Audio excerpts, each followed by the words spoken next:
ভাৰতীয় জনতা পাৰ্টি আৰু অসম গণ পৰিষদ দলৰ মিত্ৰজোঁটৰ যি পঞ্চায়ত নিৰ্বাচন সমাগত আৰু এইবেলি মই মধ্য বজালী জিলা পৰিষদৰ ভাৰতীয় জনতা পাৰ্টি আৰু অসম গণ পৰিষদ দলৰ মিত্ৰজোঁটৰ প্ৰাৰ্থী হিচাপে বিজেপি দলৰ পৰা মই দলীয় টিকটটো গ্ৰহণ কৰিছোঁ। আৰু আজি যেতিকে অন্তিমটো দিন, এই দিনত আপোনালোকে দেখিছে মই বিপুল সঁহাৰি লৈ ৰাইজৰ মাজত আজি ৰাইজৰ আশীৰ্বাদ লৈ পেলাই আজি এই মনোনয়ন পত্ৰ দাখিল কৰিবলৈ আহিছোঁ। গতিকে এই চেগতে আজি বিশেষভাৱে ধন্যবাদ জনাম ভাৰতীয় জনতা পাৰ্টিৰ ৰাজ্যিক সমিতিৰ সভাপতি মাননীয় দিলীপ শইকীয়া ডাঙৰীয়াক, অসমৰ মুখ্যমন্ত্ৰী ডক্টৰ হিমন্ত বিশ্ব শৰ্মা ডাঙৰীয়াক। তেখেতৰ বলিষ্ঠ পদক্ষেপত আজি অসমত এক নৱজাগৰণৰ সৃষ্টি হৈছে। বিশেষভাৱে ধন্যবাদ জনাব লাগিব স্থানীয় বিধায়ক তথা অসম চৰকাৰৰ জ্যেষ্ঠ কেবিনেট মন্ত্ৰী, আমাৰ সকলোৰে মাৰ্গদৰ্শক সন্মানীয় ৰঞ্জিত কুমাৰ দাস ডাঙৰীয়াক।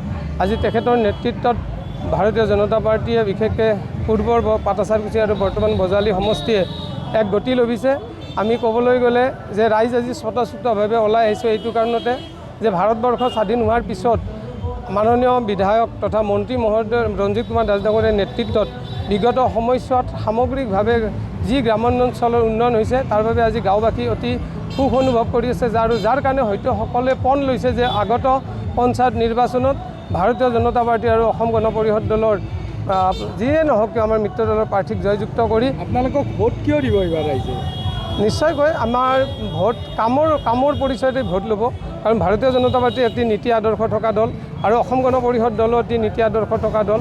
আৰু যাৰ কাৰণে আমি আজি অসম গণ পৰিষদ দলৰ আমি কেন্দ্ৰীয় সমিতিৰ সভাপতি আমি অতুল বৰা ডাঙৰীয়াক আৰু সমূহ বিষয়ববীয়াকো ধন্যবাদ জনাইছোঁ। আমাৰ ভাৰতীয় জনতা পাৰ্টিৰ বজালী জিলা সমিতিৰ সভাপতি লগতে সমূহ বিষয়ববীয়া, আমাৰ মোৰ মণ্ডলৰ সভাপতি পৰাগ তালুকদাৰকে আদি কৰি সমূহ বিষয়ববীয়া আৰু অসম গণ পৰিষদ দলৰ কেন্দ্ৰীয় সমিতিৰ সভাপতি জিন্তু চৌধুৰীকে আদি কৰি সমূহ বিষয়ববীয়াক মই মোৰ ফালৰ পৰা আন্তৰিক ধন্যবাদ কৃতজ্ঞতা জনোৱাৰ লগতে সমূহ ৰাইজক মই মোৰ ফালৰ পৰা ধন্যবাদ জনাইছোঁ।